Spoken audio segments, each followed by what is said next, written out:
सत्संग हम करते हैं उस विषय में तो आप लोग करते ही हैं और समझते भी हैं,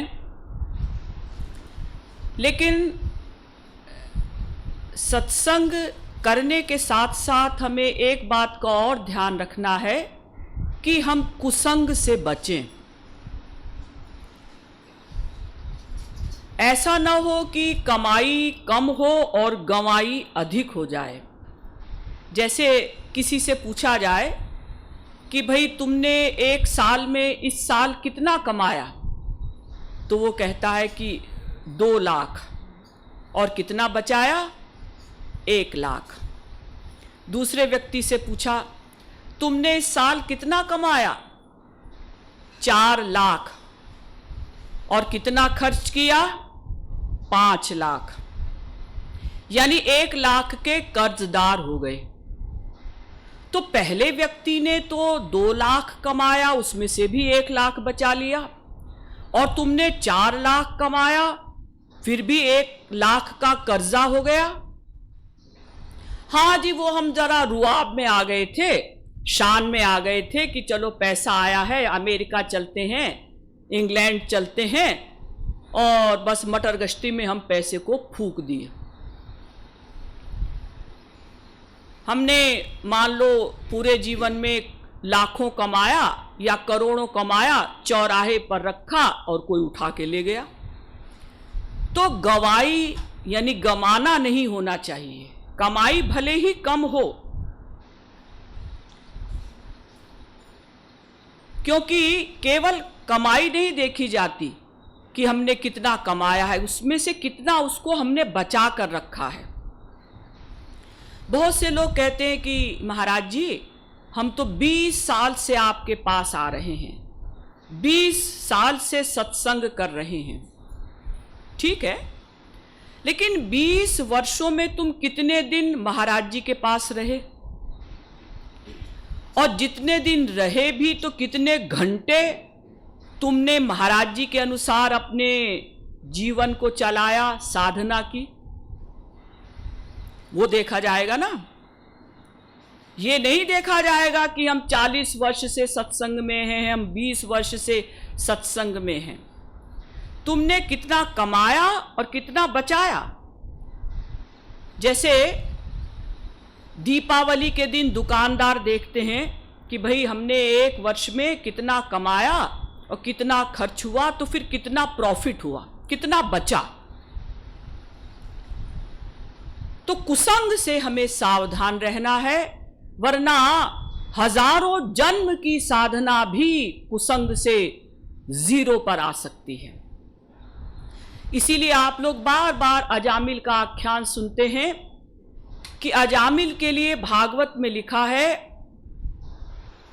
कि अजामिल कैसा था? धृतव्रतो मृदुर्दान्तः, और मच्छुति ही। वो जितेंद्रिय था। धृतव्रतो मृदुर, विनयी था, विनयी, मीठा बोलता था। दान्तः, इंद्रियों पर उसका कंट्रोल था। और मंत्रविद शुचि, मंत्र वेत्ता था, पवित्र था, और सत्यवादी था। सत्यवान मंत्रविद शुचि ही लिखा है। धृतव्रतो मृदुर्दान्तः सत्यवान मंत्रविद शुचि ही। इतनी डिग्रीज उसके पास थी, लेकिन 1 सेकंड का कुसंग देखकर गड़बड़ हो गया। सौभरी मुनि का भी आप लोग सुनते रहते हैं कि सौभरी मुनि इतने बड़े तपस्वी थे कि वो वेदों के ऋषि माने गए। वेदों में सौभरी मुनि का नाम है, सौभरी संहिता है, सौभरी सूत्र है।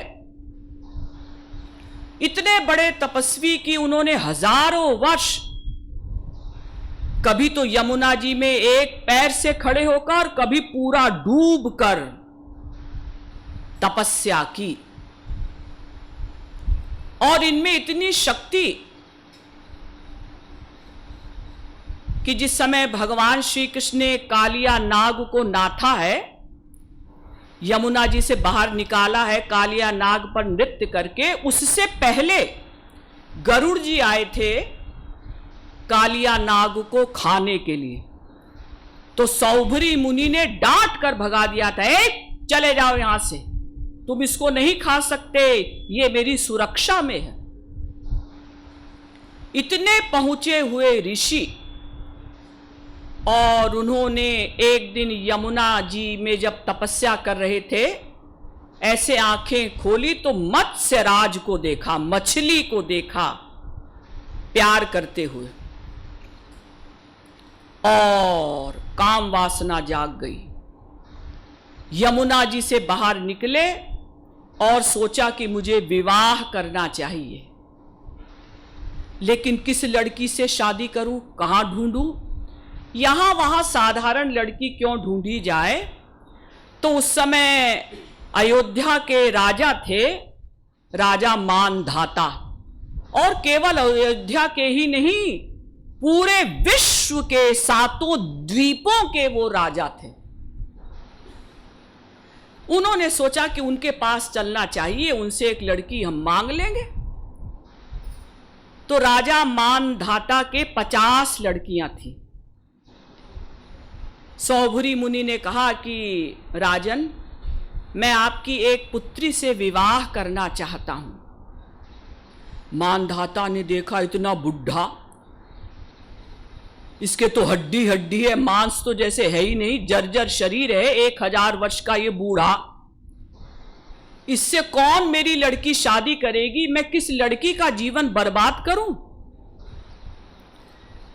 लेकिन अगर मैं इनको मना करता हूं तो ये शाप दे देंगे।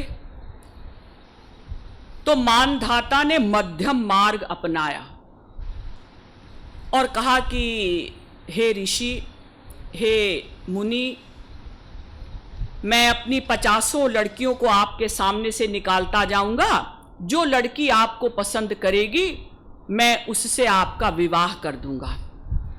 राजा को पता था कोई लड़की पसंद करेगी नहीं। तो सौभरी मुनि समझ गए कि ये चालाकी कर रहा है, लेकिन ये भी मजबूर है, मुझे जैसे बूढ़े से ये अपनी लड़की की शादी कैसे कर सकता है। सौभरी मुनि ने कहा ठीक है, मैं कल आऊंगा। अगले दिन योग शक्ति से सौभरी मुनि ने अपने को 18 वर्ष के लड़के के समान बना लिया और अत्यंत सुंदर, 18 वर्ष किशोरावस्था और अत्यंत सुंदर, और शरीर चमक रहा है योग शक्ति से।